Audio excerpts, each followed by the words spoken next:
Expiry date இல்லாத ஒரே விஷயம்னா ஊருக்கு போகிறது தான் நான் சொல்லுவேன். வாரம் மாதம் மாதம் போனாலும் அதோட வைப் ஃப்ரெஷ்னஸ் மட்டும் அதை விட்டு போகவே மாட்டேங்குது. ஸோ அதுக்கு முன்னாடி என் அக்கா மேரத்தானில் 3.5 கிலோமீட்டர்ஸ் போனான்னு பார்ட்டிசிபேட் மெடல் கொடுத்தாங்கன்னு சீன் போட்டுட்டு இருந்தா. ஸோ அதை பார்த்துட்டு அப்படியே கிளம்பக்கம் பஸ் ஸ்டாண்ட் போயிட்டு சாக கிடந்த ஃபோனுக்கு உயிர் கொடுத்துட்டு ஏடிஎம்மில் போய் கேஷ் எடுத்துகிட்டு வந்தோம்.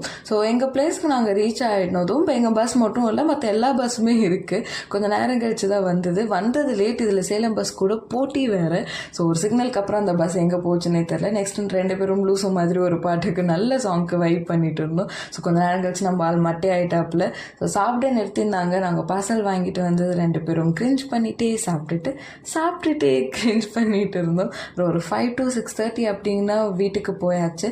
ஸோ அங்கே போய் தம்பியை வந்து டார்ச்சர் பண்ணிவிட்டு குட்டீஸ் கூடலாம் விளையாண்டுட்டு பொங்கல் அதுமா கரும்பு இல்லைன்னா எப்படி. ஸோ எல்லோரும் ஒன்றா உட்காந்து கரும்பு சாப்பிட்டுட்டு இருந்தோம்.